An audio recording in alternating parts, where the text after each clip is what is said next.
We saw in our last lesson that we could use this order of operations or this recipe in order to simplify a mathematical expression. And we knew we had to follow the rules. This is the recipe. We start with the parentheses, exponents, multiplication, division, and then addition, subtraction. Now today we're going to take our basic order of operations and make it a little more interesting. We're going to take out the bland old ingredients of the integers, 3, 5, -2, 7. We're going to take those out, and instead of those, we're just going to put fractions in. So for example, last time you saw something like 1 plus 3 plus 2 divided by 5 squared. Now instead of nice whole numbers like that, we'll just use fractions. And these really aren't that bad. It's a little more tedious because you have to slow down, you have to remember your rules for working with fractions, but slow and steady gets you where you want to go. You're still following the same recipe, namely this. Now let's take a look at a few examples how we can work with order of operations using fractions. Here we have some more gourmet ingredients. Instead of just integers, 3, 5, -2, 12, here we have some fractions. We're still following the same recipe, and the objective is to simplify the expression down into a single number. Remember our recipe, parentheses, exponents, multiply and divide, and then finally add and subtract.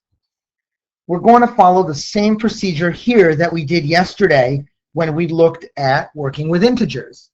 First thing is parentheses. Do I have any parentheses to deal with? No, I don't. Nothing to worry about there. Do I have any exponents to deal with? Well, no exponents there. What I do have, however, is multiplication and division. Right here I have a whole bunch of multiplication. 5/3 times 4/5. That multiplication we can work through. Let's just begin by copying down the stuff we're not going to use. That's the 4/5 plus the 3/2 and the minus sign. Now we'll deal with that stuff we have up there in yellow. This actually, I think, is going to be a lot easier than I thought it would be, because remember, when you multiply, you can cross cancel or cross reduce. And the 5 and the 5 just canceled each other out to 1 and 1. And so 1 times 4 is 4. 3 times 1 is 3. That fraction, that product, is just 4/3. So that wasn't actually that bad to do. So we can say that our multiplication and our division is all done. Now, finally, I'm looking for addition or subtraction. Addition and subtraction, and I have a lot of that. And in fact, everything left is addition or subtraction. That's all I have left to work with. Now, when I add or subtract, I need a common denominator. That common denominator is the least common multiple of 5, 2, and 3, or the smallest number that 5, 2, and 3 all go into evenly. And the common denominator here is going to be the number 30. So let's see what we need to do. Right now we have 4/5, and to make that a 30 in the denominator, I need to multiply by 6. So I'll multiply this one by 6/6. The second fraction is 3/2. And to make that 2 in the denominator a 30, I'm going to have to multiply by 15/15. And finally, I have that minus 4/3. Well, let's see. To get a 3 to be a 30, I guess I have to multiply by 10/10. And so now I can write out my new fractions. My new fractions are going to be as follows. I'm going to have, let's see, 6 times 4. I'm going to write up here now. 24/30. And we have 15 times 3, so we're working with these guys now. 15 times 3, 45 over 30. And finally, I've got this last fraction.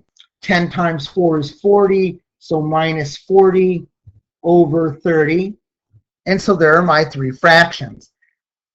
Now I'm just doing the addition and subtraction.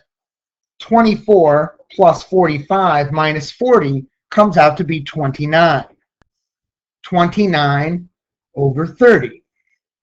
So this original thing over here is really the same as 29 over 30. It wasn't that hard. It was a little tedious because fractions are not always my favorite thing to work with, but I simply followed the recipe, started parentheses, none, exponents, none, multiplication and division, and then the addition and subtraction, a step at a time. Let's take a look at another example. Let's see what we have here. For example, 8. Oh, well, this is pretty cool. There's some parentheses this time. Makes it a little more exciting. So let's begin by writing our recipe off to the side. PEMDAS,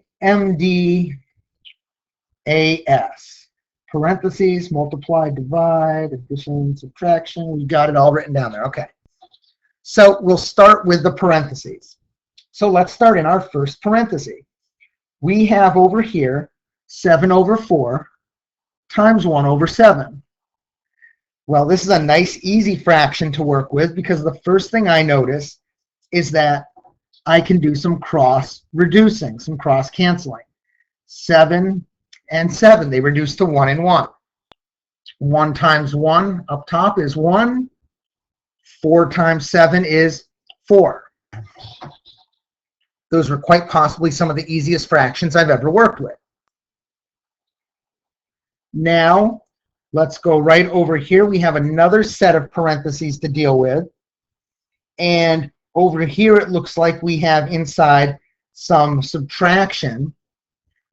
9/4 minus 17/8. Well, to subtract, I have to have a common denominator.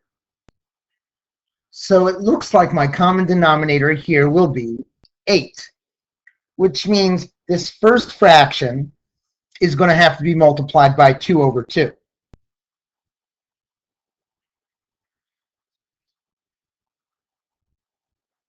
Which will give me 18 over 8 minus 17 over 8. And now we'll just go through. We've done our parentheses. 18 minus 17 is 1/8, so we're left with 1/4 divided by 1/8. Now remember, when we do division, we have to do keep, change, flip. So we have 1/4 times 8 over 1. That gives me 8 over 4, which is 2. So this original thing that they gave me is actually really just the number 2. It's nothing else.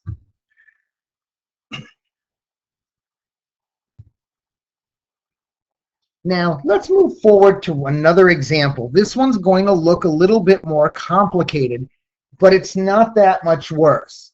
The only reason it looks worse is that they gave us mixed numbers.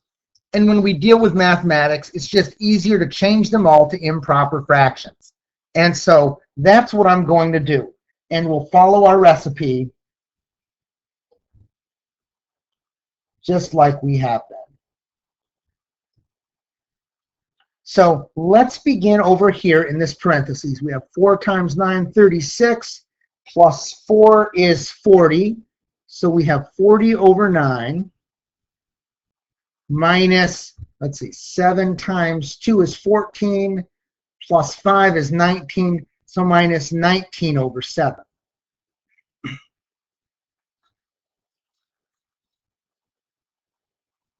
And in order to work with those, I have to have a common denominator.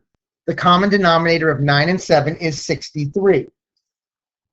I'm going to multiply this one by 7 over 7, this one here by 9 over 9. And what will that give me? It looks like 7 times 40, 280 over 63. And let's see, 19 times 9, 171 over 63. And that comes out to be 109 over 63. So really, we've done that first parenthesis right here. That first parenthesis came out to be 109 over 63. I simply rewrote the numbers so that they were improper fractions, and then got common denominators and subtracted. Now, on the right-hand side, I have 2/3 to the third. That's 2/3 times 2/3 times 2/3. 2 times 2 times 2 is 8. 3 times 3 times 3 is 27. And so this here is 8 over 27. Now let's just clean up. Let's just move up to the top of the next page. Let's just move right over, and that'll give us a little bit of space to finish up our problem here. It looks to me like we need to go through and do this last multiplication. And this multiplication is 109 over 63. That we got from down here. Times the 8 over 27. The 8 over 27 we got over there.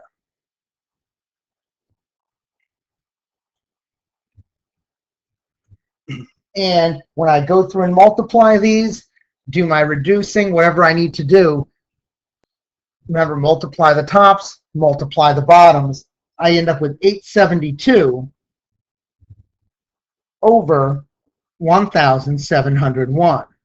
So 872 over 1701. That is the simplest version of this thing that they gave us. We found the equivalent to it. So nothing really new here either. We're still following our recipe. Parentheses, exponents, multiply, divide, addition, subtract. And when we follow that recipe, it always gets us exactly to where we want to be. Now let's conclude with one final example. This is my favorite one, and I think you'll like it a lot too. The reason I like it is there's so many fractions.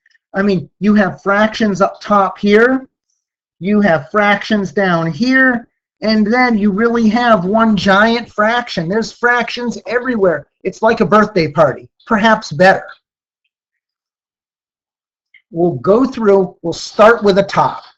And to deal with the top, we have to have common denominators.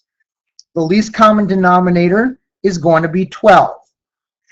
We'll multiply this one by 3 over 3, this one here by 4 over 4. And that's going to give me 9 over 12 minus 4 over 12.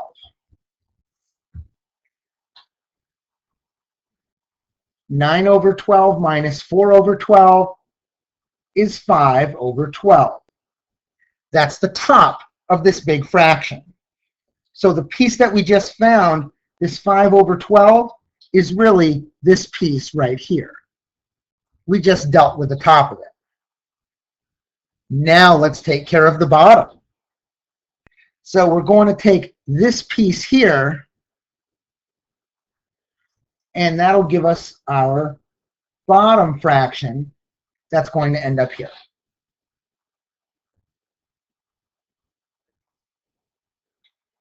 Okay, so let's see. 1/5 minus 2. We need a common denominator, and currently we have our 2, which is over 1. So our common denominator is going to be 5. We'll have to multiply this fraction over here by 5 over 5. That gives us 1/5 minus 10/5. Or negative 9 over 5. That was the hard part. That was the hard part. The rest is actually straightforward. We'll rewrite this 5 over 12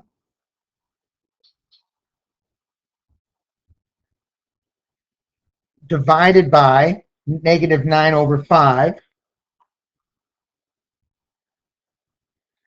And we'll use our rule for division, keep, change, flip, where we'll keep the first one, change, and flip. So we'll have 5 over 12 times 5 over negative 9. That comes out to be negative 25 over 108.